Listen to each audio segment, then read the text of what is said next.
In the spring of 2008, two young girls died in a South Boston arson. And it was suspicious right from the beginning because the mother was not home at the time of the fire. So right away we knew something was up. Something was just amiss with this picture, and we soon learned it was more amiss than we ever thought. For us, it also became an example, those girls became emblematic of a lot of children in our society that grow up with a lack of role models, without the proper support. The state had in fact failed the girls, that they weren't supposed to be there in the first place. We just thought that her life, this young girl's life, could be a lesson for all of us going forward, whether you're a neighbor, a parent, a teacher, a friend, a state social worker for that matter. You can do something. You can save someone's life.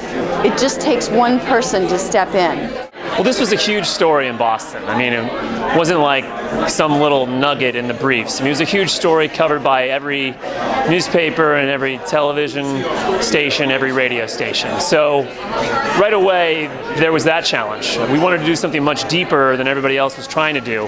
So we had to let the dust sort of settle. There was definitely a challenge getting a mother to speak to us. Technically, this mother had stood on the ground and watched her two children burn to death in a house fire.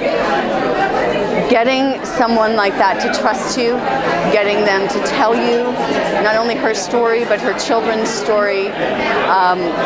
Finding her initially was a problem. She was a drug addict. She remains a drug addict. She was staying at random friend houses, and there were several times where we lost her and then I found her again, and it was a touch and go process. You just never know who's going to talk to you. You know, you always think, well, this person's not going to talk to us. That person's not going to talk to us.